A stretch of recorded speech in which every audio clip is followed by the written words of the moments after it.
You think we as a nation need to deepen our perspective on the sacrifices our soldiers have made? Should we deepen our perspective on it? Should we deepen our perspective on the sacrifices soldiers have made? Yeah. In other words, in years past, we seem to have honored the soldier more. Yeah. Revolutionary War. Yeah, in the years past we have honored the soldiers more. Many men died on each side.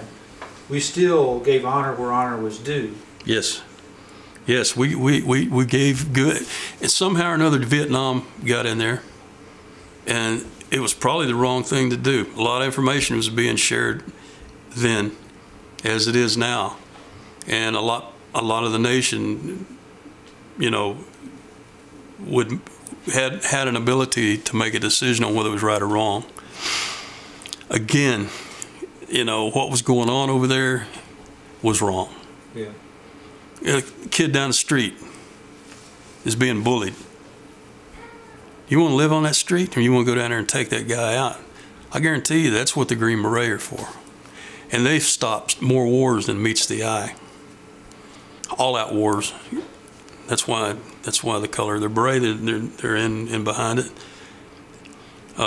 Should the nation be more aware of that sacrifice? Man, there ain't a page in that book don't make that aware. You know, bring it to the top of awareness, and that's what it's for. We need to feel good about what we're doing. There's so many things that we're picking on that we don't do right and don't do this and that. I mean, somebody got the wrong haircut on whatever news station you want to look at, and because we're holding them up like they're a god, you know, we think that's the wrong thing, or that's going to make a lot of money when he does it. This is down to earth, floor of faith, right thing to do. Because it's good for our country, it'd be good for the whole world. Yeah. And you know, and there ain't one of us doesn't sit down and eat, and what scraps are left, you know, from when it's the time your daddy told you there's people starving, you better eat it, to even now when it grinds on your conscience. Well, your conscience can feel a little bit better that your tax dollars is going in to fight something that's caused them to be less of what they are as a country and not be able to take care of themselves. They're not able to take care of themselves because they got a weak leader. If you're strong, you don't need a strong leader. Look at our leaders. They ain't strong. Military's strong. But if we were a weak people, you'd need a strong leader. So we know as a nation that you are a strong nation. You don't need that strong leader. When we get against the wall, that leader will come up. But 11 wars, spine of the book, you count 11 wars, it leaves the 12th one to come. And it's going to bring a leader, all right. It's going to bring a false leader first, then one to come in and be the true leader. 13. If the perspective that we as citizens need to have is a call to deepen our perspective on the sacrifices that are made by these soldiers and to see them as more Christ-like.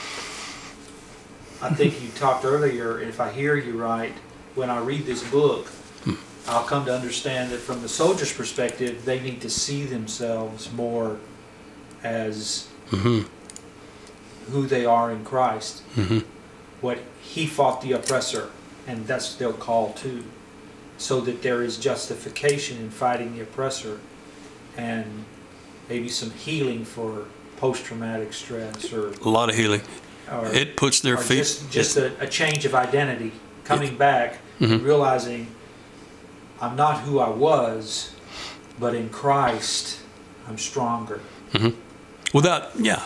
So the question is, does it sharpen the perspective of the soldier? Yes. Oh God, I hope so. Yes. Oh, this is the design for it, and it's time for it. Yeah. I've seen so much of it happening lately. You know, I mean, there's one instance just after I was telling you about this earlier. where a Green Beret had died, 29-year-old Green Beret died from Keller, Texas, on his first tour from IAD.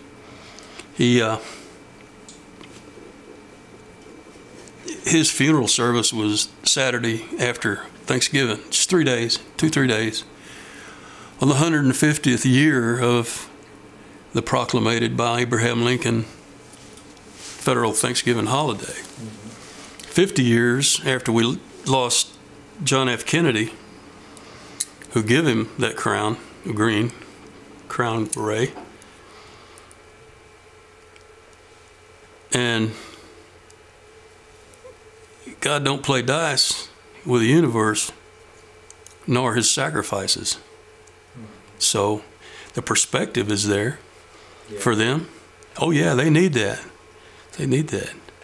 Thank God no car dealers or any of the people of the media and the producers and the projectors caught wind of that 150-year situation.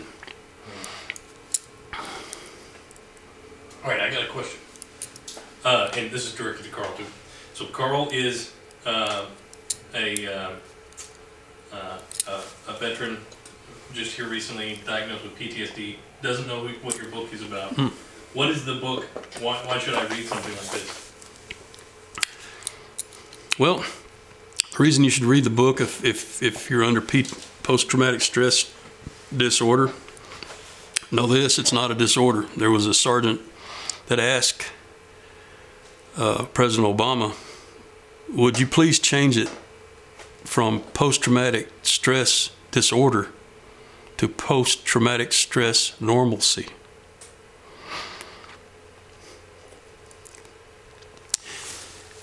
For you, as a soldier with post-traumatic stress, this will give you a footing, a grounding, and it'll take that feeling that you had with God by your side over there and put it right back where it belongs, by your side over here. Over there, it's dead on. That's why there's so many of you going back for more tours. Over here, it ain't there unless you let it there. And the book will take you through steps and stacked ammo, that I call stacked ammo, is words that I've tried to emulate as much as Lincoln himself would emulate, and down to bare facts that would actually, I believe, fit on stone. There's 88 stacks of them in there. They're laced throughout the story of the book, but they're also linked in the back of the book of the page numbers. So rather than having to go back and read the book again to find that quip that resonated with you and helped you get your feet back on the ground and Christ by your side, you be your left side, so you're going to be to his right because Father's to his left.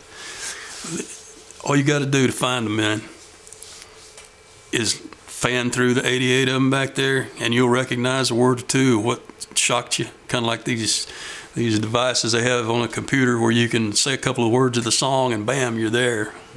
This is how I propose for this to work. So that way you got access to quick ammo to get your mind back to who you are, where you came from, and where you're going.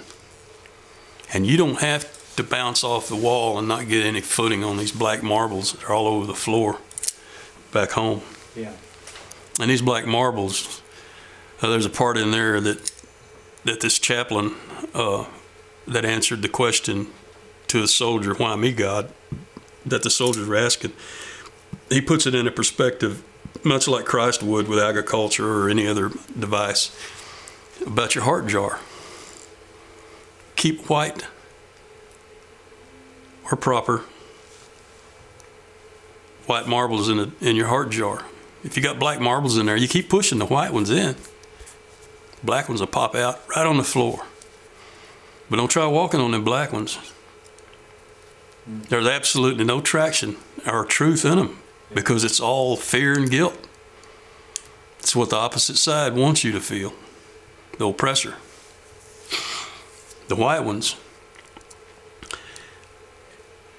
if any of them, the black ones, roll up your leg and get in your heart jar, pray to the Father for more white marbles. And he's got pockets of them.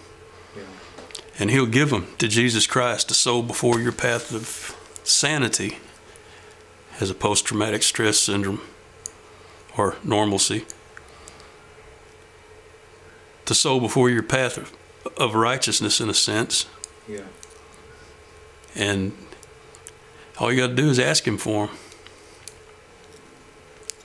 That's what it'll do for the soldier. That's what I've designed it to do. I hope it does. Yeah. I say designed, I've conduited it. There's only one designer, great designer, and that's him.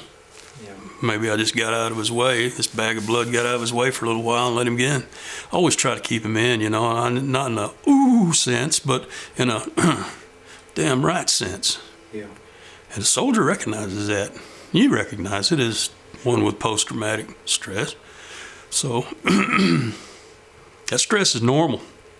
That kid was right that was asking President Obama to change it. He'd won some award. I can't remember what award. But I want to add something too, and I kind of mentioned it in the book about seeing death firsthand. You see it on TV, you see it, read about it, games that you play on a computer.